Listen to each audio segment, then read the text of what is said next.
बिस्मिल्लाहिर्रहमानिर्रहीम। अस्सलाम वालेकुम नाज़रीन, आप यूट्यूब चैनल देख रहे हैं। मैं इमरान खान हूँ। ये खबर जो मैं आपको दे रहा हूँ ये बड़ी खबर है और गुज़िश्ता चंद दिनों से हम कुछ वीडियोस देख रहे हैं जिनके अंदर 2 नंबर तरीके से MPAs पैसे वसूल कर रहे हैं, जिनका ताल्लुक़ पाकिस्तान तहरीक इंसाफ से, दीगर जमातों के भी थे लेकिन तहरीक इंसाफ के ज़्यादा लोग थे। उन्होंने पैसे वसूल किए और वोट डाले पाकिस्तान पीपल्स पार्टी के सेनेटर्स को, और 2 सेनेटर्स खैबर पख्तूनख्वा में बन गए थे। इन्होंने बाद में कुरान पाक उठाया और झूठी कसम खाई, लेकिन फिर पकड़े गए। इनकी वीडियोस आ गई।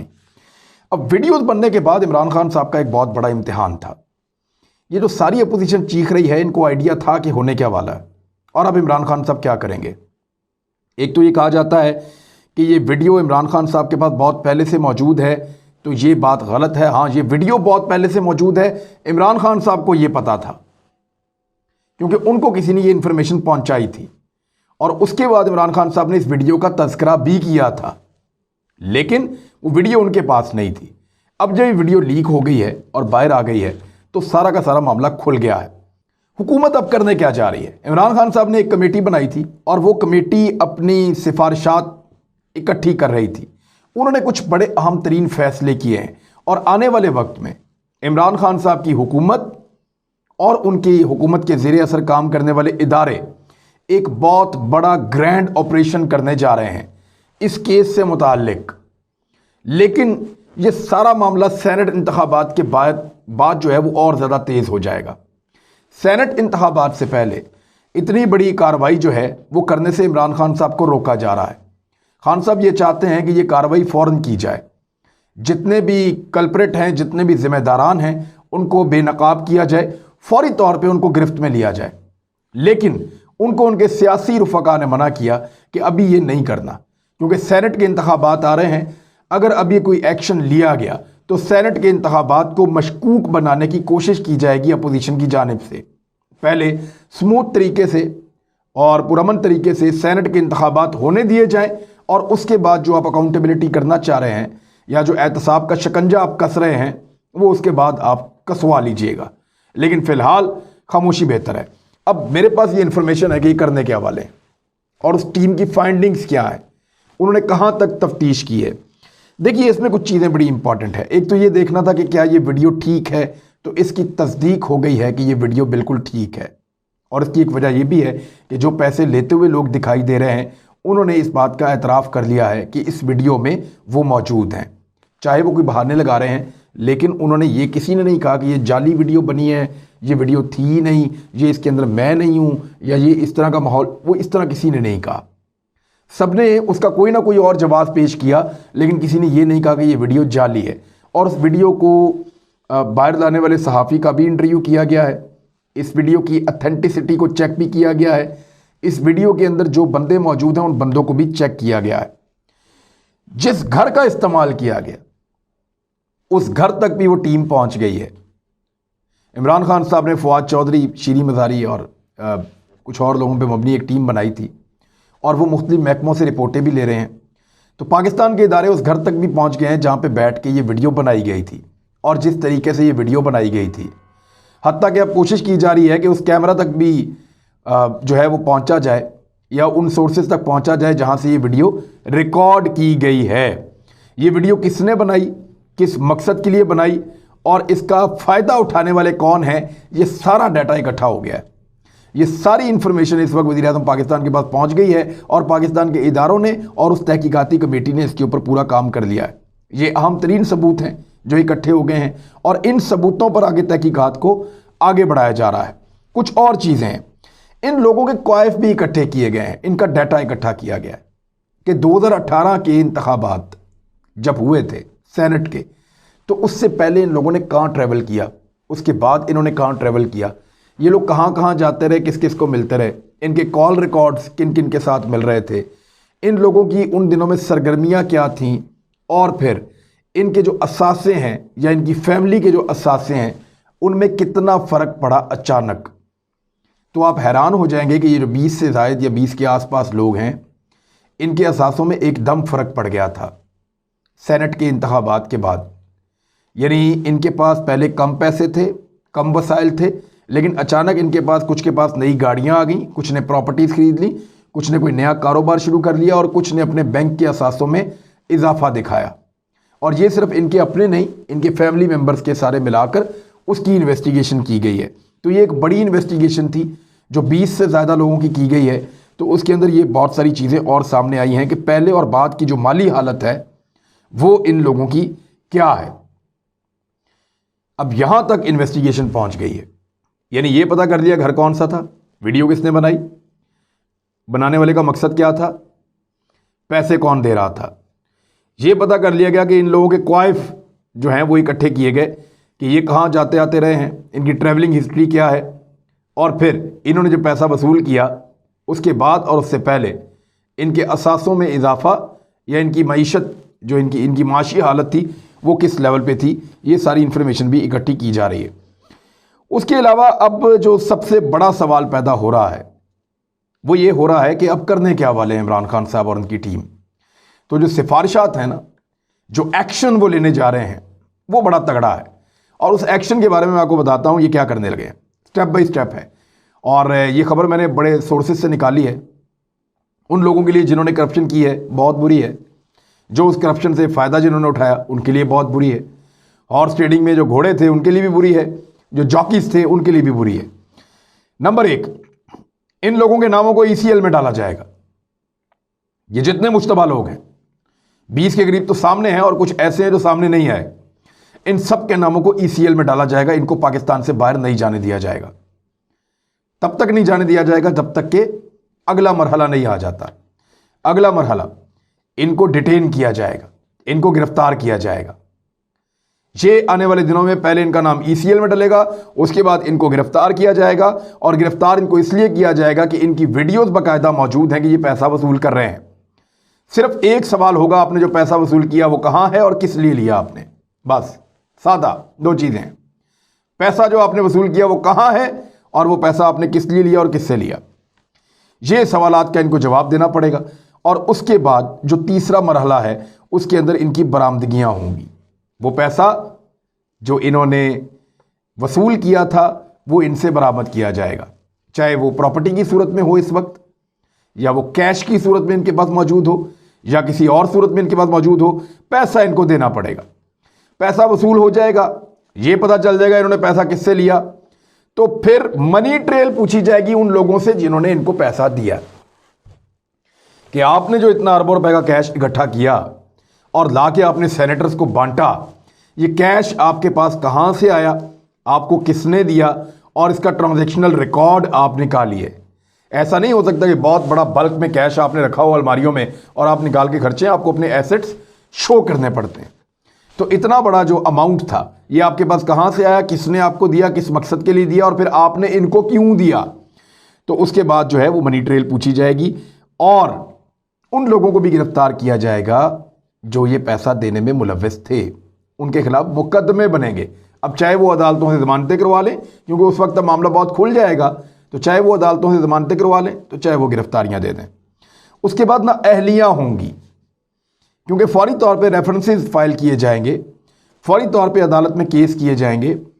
और केस ये किए जाएंगे जो लोग इनके साथ सेनेट का इलेक्शन लड़ रहे थे, पीपल्स पार्टी के खिलाफ और PMLN के खिलाफ खैबर पख्तूनख्वा में। यानी ये हैरान कुन तौर पे जीत गए थे, इनके पास सीटें ही नहीं थी, यानी 6 या 7 सीटें थी खैबर पख्तूनख्वा में, और 2 सेनेटर्स बनवा लिए अपने पीपल्स पार्टी ने। हालांकि एक सेनेटर के लिए कम से कम जनरल शिफ्ट पे आपको 18-19 सेनेट आपको MPs चाहिए थे, तो फिर कैसे बन गए, बड़ा सवाल है ना। तो अभी भी पंजाब में इससे भी दुगने चाहिए, 30 से ज़्यादा चाहिए। लेकिन यहाँ पंजाब में भी हैरान कुन तौर पे पीपल्स पार्टी ने अपने 2 उम्मीदवार फिर मैदान में उतार दिए। तो इसी चक्कर में उतार दें, किसी और का वोट खरीदेंगे, इधर से लेंगे उधर से लेंगे, हमें लोगों के वोट पड़ जाएंगे। इस पे सुप्रीम कोर्ट ने कुछ कहा, वो भी मैं आपके सामने रखता हूँ ताकि सारा सिनेरियो खुल के सामने आ जाए।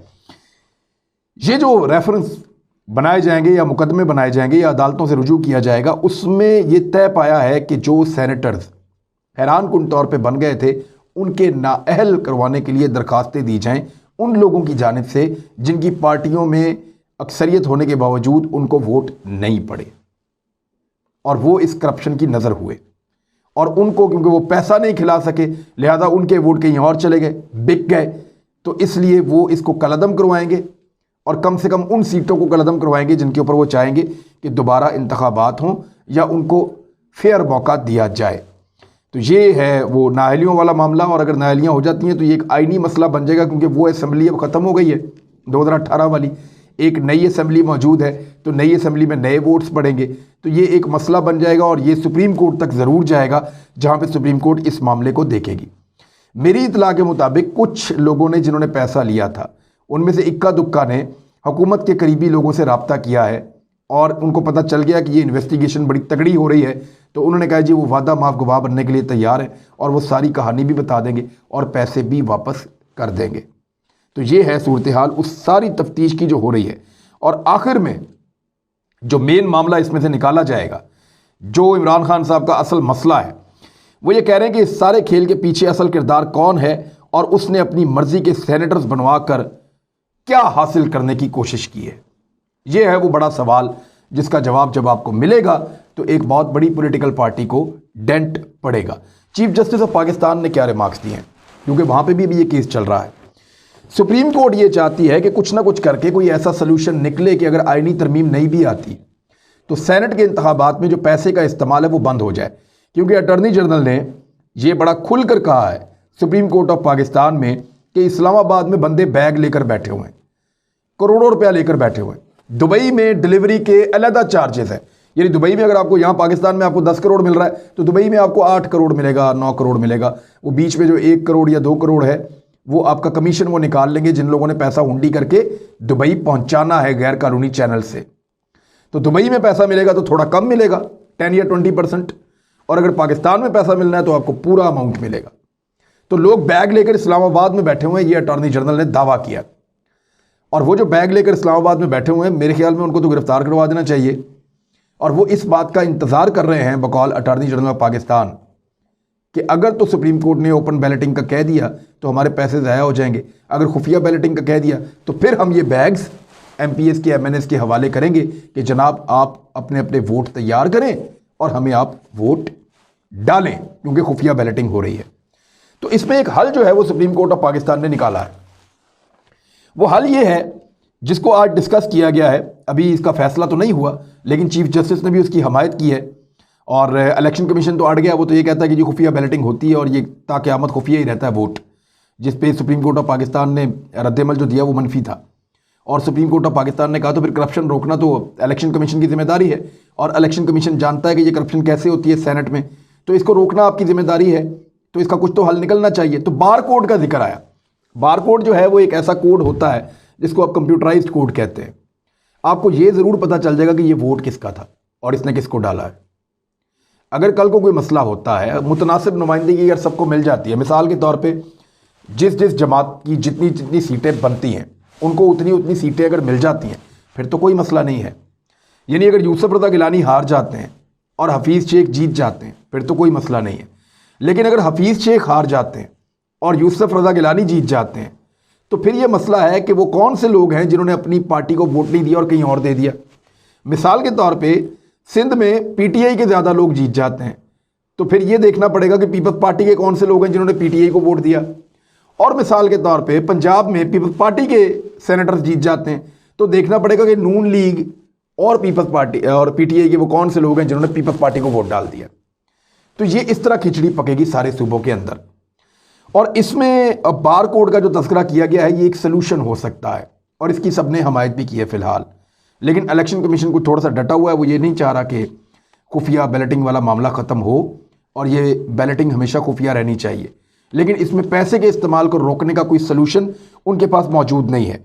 अगर ये बार कोड लगा दिया जाए तो ये पता चल जाएगा कि कौन सी जमात के किस बंदे ने कौन सी जमात के किस कैंडिडेट को वोट डाला है, तो वहाँ से क्लैरिटी आ जाएगी। तो अदालत अब कोई हल निकालने की कोशिश कर रही है ताकि करप्शन भी रुक जाए और आईनी तरमीम, क्योंकि इस वक्त मुमकिन नहीं है, तो उसके प्रोसेस में भी ना जाना पड़े। दूसरा एक और चीज़ है, इमरान खान साहब हतमी फैसला करेंगे सेनेट के उम्मीदवारों के हवाले से।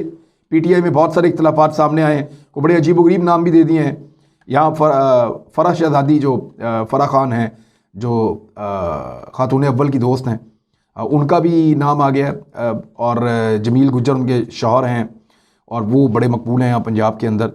तो ये इस किस्म के जो लोग हैं वो उनके नाम आ रहे हैं, कुछ खैबर पख्तूनख्वा से, कुछ बलूचिस्तान से। तो वहाँ तनाज़ात हैं और उन तनाज़ात के ऊपर इमरान खान साहब ने कहा कि हतमी फ़ैसला मैं करूँगा और अपना मैं हक़ इस्तेमाल करूँगा और मुझे जो बेहतर लोग लगेंगे उनको मैं सेनेट के टिकट फाइनली दूँगा। PMLN ने अपने एक बहुत पुराने और बड़े वफ़ादार साथी राजा ज़फ़रुल हक साहब को टिकट देने से माज़रत कर दी है। उन्होंने कहा जी मेरे बेटे को दे दें। माज़रत करते हुए ये कहा कि जी आप बहुत बुज़ुर्ग हो गए हैं, आपकी उम्र ज़्यादा हो गई है। तो हालांकि उनसे ज़्यादा उम्र है मुशाहिदुल्लाह खान की, लेकिन उनको देना चाह रहे हैं। वजह यह है कि राजा ज़फ़रुल्लाह गाली नहीं देते, बदतमीज़ी नहीं करते, झगड़ा नहीं करते, सिर्फ सियासत करते हैं। तो PMLN को, मरीम नवाज़ को इस वक्त वो सूट नहीं कर रहे, तो उनसे माज़रत कर लिए। उन्होंने कहा जी फिर मेरे बेटे को दे दे अगर मैं बूढ़ा हो गया हूँ तो। उन्होंने कहा नहीं जी आपका बेटा छोटा है, हालांकि उनका बेटा पहले MPA भी बन चुका है। तो ये एक पुराने साथी का नुकसान जो है वो PMLN उठा रही है। इस वक्त जो बोलियां लगाने वाले हैं उनके हवाले से 3 चीज़ें सामने आ रही हैं। एक तो वो ये कह रहे हैं या तो हमें वोट दे दें या आप अपना वोट डालें ही ना, और तीसरा ऑप्शन ये बता रहे हैं कि अगर आपको अपना वोट डालना पड़े तो फिर आप अपना वोट ख़राब कर दें। ये वोट ख़राब करने का ये है कि आप मुख्तलिफ़ जगहों पे गलत तरीके से आप उसको पंच करें और अपने वोट की ये हालत कर दें कि वो उसकी गिनती के अंदर शामिल ना हो, उसको रिजेक्टेड वोट की कैटेगरी में वो चला जाए। तो इस किस्म के ऑप्शंस इस वक्त चल रहे हैं। तो इमरान खान साहब की टीम के बड़े अहम तरीन फैसले हैं और इस तरीके से अगर ये शिकंजा डालेंगे तो ये ना सिर्फ नासूर हमेशा के लिए पकड़ा जाएगा, लेकिन आपको इंतज़ार करेगा, थोड़ा सा इंतज़ार करना पड़ेगा सेनेट इंतखाबात के बाद तक का। और जो इमरान खान साहब चाहते हैं, अगर इसमें कोई नाकूद पड़ा, कोई डील ना हुई या किसी किस्म का NRO ना हुआ, तो फिर ये लोग नहीं बचते। अब तक के लिए इतनी, अपना ख्याल रखिएगा। अल्लाह हाफ़िज़।